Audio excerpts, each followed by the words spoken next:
বিশ্বকাপ ফাইনালের আগে মাঠের লড়াইয়ের চেয়ে বেশি আলোচনায় উঠে এসেছে মাঠের বাইরের এক বিতর্ক। একদিকে লিওনেল মেসিদের প্রতি প্রকাশ্যে সমর্থন জানিয়েছেন ইসরায়েলের প্রধানমন্ত্রী বেঞ্জামিন নেতানিয়াহু, অন্যদিকে সেই ঘটনায় নতুন করে ফিরিয়ে এনেছে ডিয়েগো ম্যারাডোনার নাম।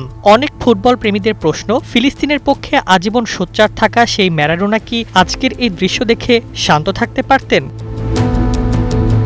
ফাইনালের আগে আর্জেন্টিনার রাষ্ট্রদূতের সঙ্গে বৈঠকে নেতানিয়াহুকে জাতীয় দলের জার্সি উপহার দেওয়া হয়। সেখানে আর্জেন্টিনার প্রেসিডেন্ট হাভিয়ের মিলেইর পাঠানো বার্তাও শোনানো হয়।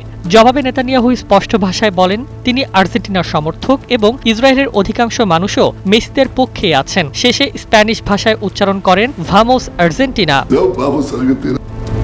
এই বক্তব্যের পর সামাজিক যোগাযোগ মাধ্যমে শুরু হয়েছে তীব্র বিতর্ক। কারণ আর্জেন্টিনার ফুটবল ইতিহাসে ম্যারাডোনা শুধু কিংবদন্তি নন, তিনি ছিলেন নিপীড়িত মানুষের কণ্ঠস্বরূপ। ফিলিস্তিন প্রশ্নে তার অবস্থান ছিল একেবারেই স্পষ্ট। 2012 সালে তিনি নিজেকে ফিলিস্তিনের সবচেয়ে বড় সমর্থকদের একজন বলে ঘোষণা করেছিলেন। 2014 সালে গাজায় ইসরায়েলি অভিযানের পর ক্ষোভ প্রকাশ করে বলেছিলেন ফিলিস্তিনদের সঙ্গে যা করা হচ্ছে তা লজ্জাজনক।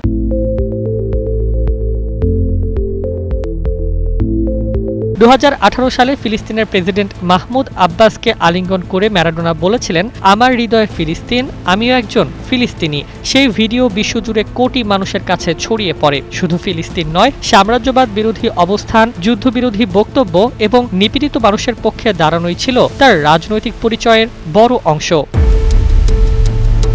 এ কারণেই আজ অনেক সমর্থক মনে করছেন ইসরায়েলের বর্তমান নেতৃত্বের সঙ্গে আর্জেন্টিনার রাজনৈতিক উষ্ণতা ম্যারাডোনার আদর্শের সঙ্গে সাংঘর্ষিক। যদিও আর্জেন্টিনা জাতীয় দল বা ফুটবল ফেডারেশন এই বিষয়ে কোনো রাজনৈতিক মন্তব্য করেনি, তবু ফুটবলকে ঘিরে তৈরি হওয়া এই কূটনৈতিক বার্তা বিশ্বজুড়ে আলোচনার জন্ম দিয়েছে। রোববার বিশ্বকাপের ফাইনালে স্পেনের বিপক্ষে মাঠে নামবে আর্জেন্টিনা, কিন্তু শিরোপার লড়াইয়ের পাশাপাশি আরেকটি প্রশ্ন ঘুরপাক খাচ্ছে। ফুটবলের সেই প্রতিবাদী কিংবদন্তি ম্যারাডোনা বেঁচে থাকলে আজকের এই দৃশ্য দেখে তিনি কি বলতেন?